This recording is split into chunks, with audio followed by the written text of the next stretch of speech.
What's up and welcome into this new course. I'm Grandmaster Igor Smirnov and I'll be your host throughout this course.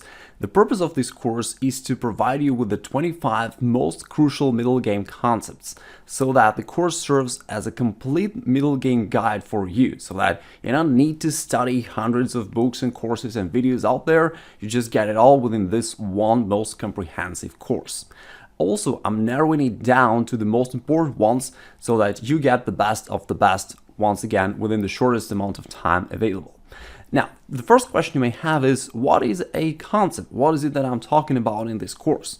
Well, a chess concept is just a rule, a guideline, a certain relatively universal pattern that you can use in your any and every game of chess. Let's take a look at one of the most well-known chess concepts, which is a rule which says a knight on the rim is dim. Looking at the current position, we can see that in this case it is white to move, and white can advance their pawn forward in the center of the board and attack the black's knight. So the question would be, where should the knight go? And equipped with this concept, you already know that the knight should not move to the edge of the board, to the rim, right? Because there, the knight is greatly restricted. It is partially restricted just by the edge of the board itself, and now this square is taken away by the bishop, this square is taken away by the pawn, therefore the knight really has nowhere to go. It is a completely useless piece now for black. Moreover, on the next moves, white may decide to actually attack and capture this knight. For example, they can play pawn a3, and on the next move they're going to be playing pawn b4, and since the knight has nowhere to escape, the knight will be inevitably captured on the next move. So that's why we should not move our knight there, and knowing this pattern, knowing this rule makes your life so much easier, because if we just move back right here, you can already know without any calculation, without any consideration really, you already know that the knight should not go there. So that's how chess concepts really make your life and your decision making in chess a lot simpler. Now, this was a simple example, but of course throughout this course we'll study different ones, starting from the basic ones going all the way to more advanced level ones. Okay, the next note that I'd like to make here is that even though we're talking about the middle game concepts, in fact they are quite universal. For example, in the current position we are actually seeing an opening position, and yet the rule, the concept is still completely applicable. And a similar concept would be 100% suitable for an endgame just as well. In this case, we can see that it's an endgame position, it is white to move, and even though theoretically a knight should easily make a draw against a single pawn, in this case black is actually lost because their knight is on the edge and rather in the corner of the board, so it's completely restricted. And if it's white to move, white could just move their king to f6 so that the knight completely can't get out of the corner, and after that the white's pawn will simply be promoted because black can not do anything about that. So that's how bad it is for black to keep their knight on the edge even in an endgame. So that's why I'm saying that these concepts are in fact universal. But then why is it that the course is called middle game concepts? Well, it is because mostly they will help you in the middle game. In an opening, you can sometimes rely on your opening knowledge, and an endgame very often will either not happen at all because you'll finish the game earlier, or you'll already have a certain decisive advantage by the time you reach an endgame position. So that's why these rules are most crucial for the middle game stage, even though in fact they are universal and will serve you throughout the entire game. And another note that I'd like to make here is that in fact there are hundreds, if not thousands, of different little chess rules. Now, just for reference, I've opened here chess glossary. Now, of course, not every chess term stands for a rule, but very often it correlates, okay?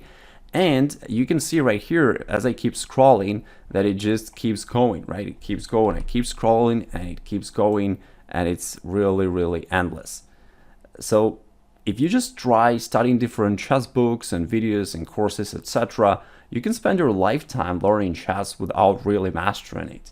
But then, how's it that there are some 12-year-old kids who are already chess masters? Well, it's because they're focused on most important ones. You don't need to know everything, you just need to know the best, the most important ones.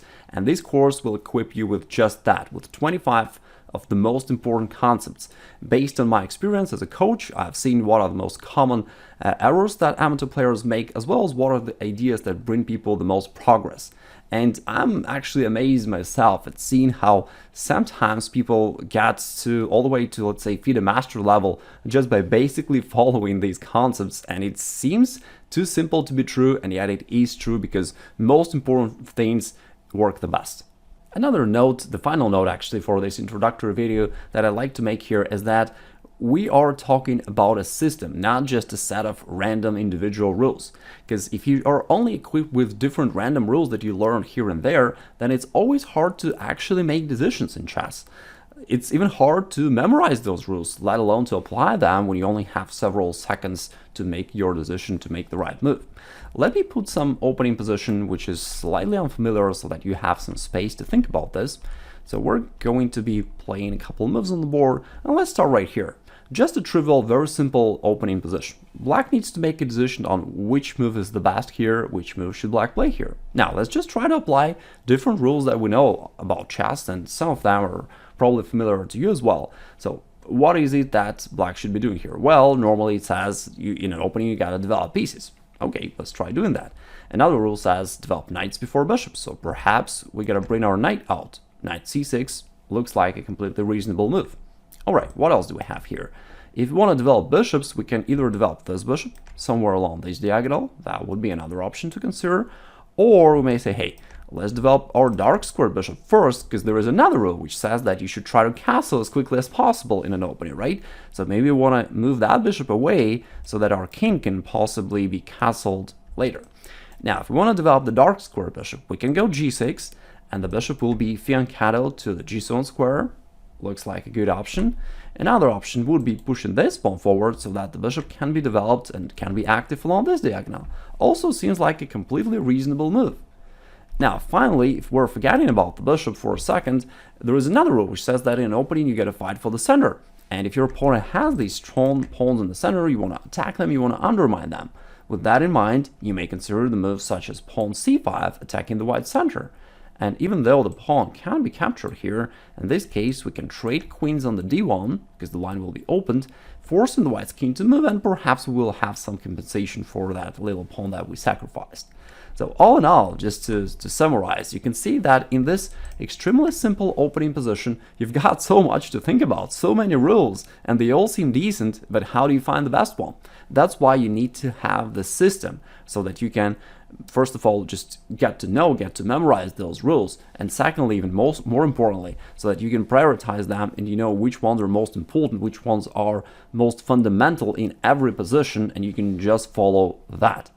So, enough for this introductory video, and without further ado, I'm waiting for you in my second video where we're going to be going more to specifics, and I'll show you that system that I'm talking about right here so that you can advance your chess in no time. And I've got students who advanced several hundred rating points all the way up to 3, sometimes occasionally 400 rating points just after mastering the content of this course. So I'm really excited for you, and let's go ahead and get started.